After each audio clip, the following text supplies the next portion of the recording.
पर हम कभी नहीं चाहते कि मन हमारे अधीन रहे, उस पर हमारा नियंत्रण हो, वो व्यवस्थित हो, मर्यादित हो, संतुलित हो, सहज हो।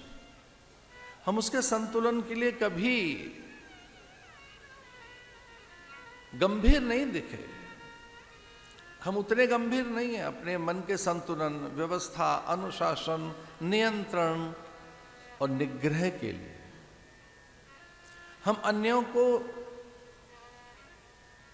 निग्रह देना चाहते हैं। निग्रह का अर्थ है उन्हें हम नियंत्रित करना चाहते हैं, उपदेशित करना चाहते हैं, अथवा तो उन्हें डांटना चाहते हैं, उन्हें किन्हीं कारणों से भयभीत भी करना चाहते हैं कि ऐसे ही चलो।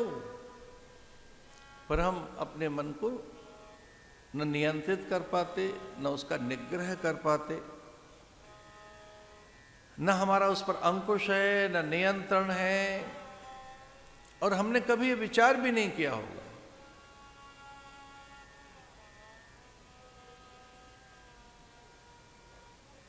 कि अंतर में हमारी आंतरिक व्यवस्थाएं हमारे अनुकूल रहें। तो ये है हमारा जीवन। लेकिन कभी विवेक और विचार के द्वारा, आध्यात्मिक अभ्यास के द्वारा, शास्त्र श्रवण कर, कभी ऐसे ही भगवत प्राप्ति से महापुरुषों की जब सन्निधि मिल जाती है, तब जीवन के अर्थ भिन्न दिखने लगते हैं, कुछ लक्ष्य भिन्न दिखने लगता है, फिर इसका उद्देश्य कुछ और दिखने लगता है।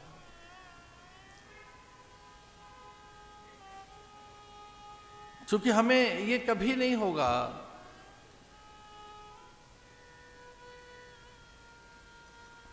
कि हम दुख से परे जा सकें।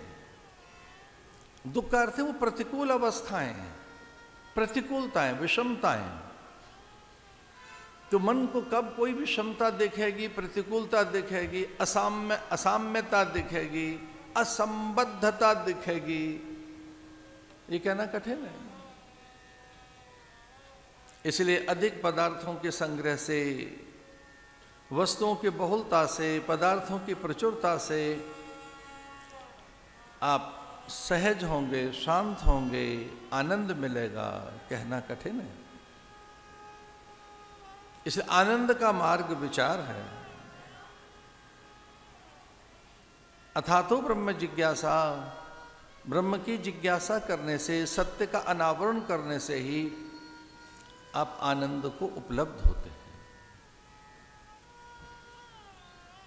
जीवन में कुछ हाथ नहीं लगेगा अगर आप धर्मच्युत हैं, धर्म से विलग हैं, धर्म से विमुख हैं।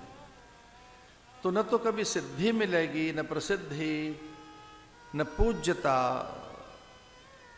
श्री, ऐश्वर्य, विभूति, विद्या, ये कभी हाथ नहीं लगेंगे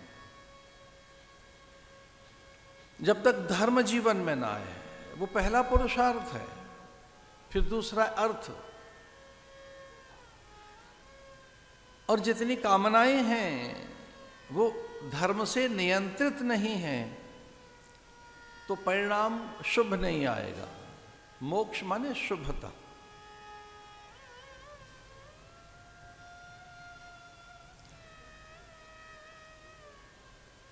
तो जो सक्सेस है वो तब मिलेगी जब उन्नति की राह पर हो, धर्मोन्नति की राह। धर्म आपको उन्नत करता है। हम सफल होना चाहते हैं तो धर्म के साथ रहे। भगवान राम धर्म का अवतार है। रामो विग्रहवान धर्म। चूंकि देह को सच माने बैठे हैं तो ये मिट न जाए, इसमें विकार न रहे।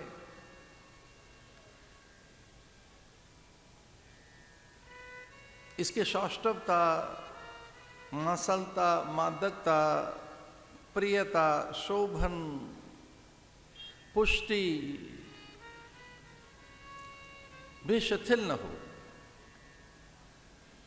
तो अनेक जहां सुख पाने के हमारे यत्न हैं, वहीं शरीर के स्वस्थ रहने के भी,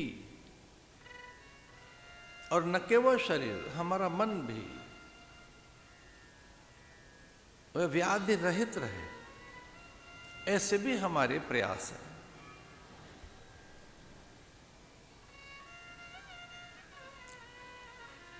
इंद्रियां उधर भागती हैं जहां उसे रस मिलता है। इंद्रिय समूह का शासक जिसे मन कहते हैं, वो भी उन्हीं के अधीन है।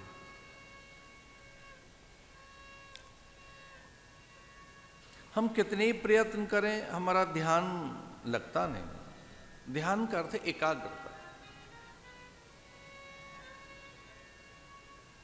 तो मन और इंद्रियां मिलकर विषयों के पास हैं, और ध्यान की परिभाषा है ध्यानम निर्विषम मनः। महर्षि पतंजलि के अनुसार अथवा योग में जो ध्यान परिभाषित हुआ है और उसकी जो अवस्था बताई गई है, ध्यानम निर्विषम मनः।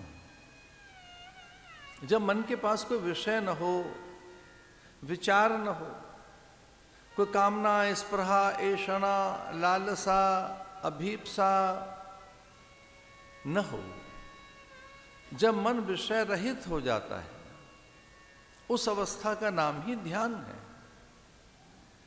क्योंकि वो एकाग्रता की अवस्था है।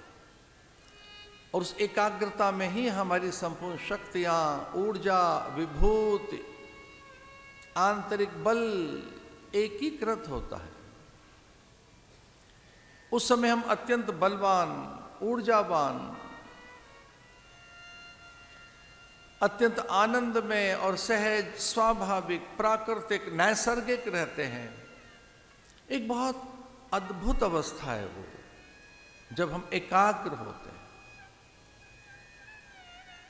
पर इंद्रियां और मन आदि विषयों में निरंतर है, इस कारण हमारी एकाग्रता सिद्ध नहीं होती।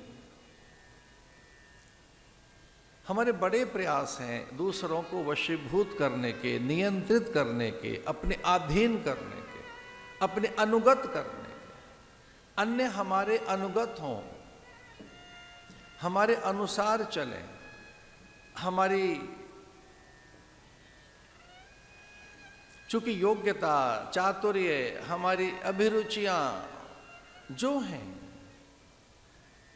तो जो हमें अच्छा लगता है वो भी उन्हें लगे, तो हम अन्यों को अपने अधीन रखना चाहते हैं। हमारे मत, विचार, सिद्धांत, दर्शन के अनुरूप हों अन्य, लेकिन हम कभी अपने मन को अपने अनुरूप नहीं बना पाते।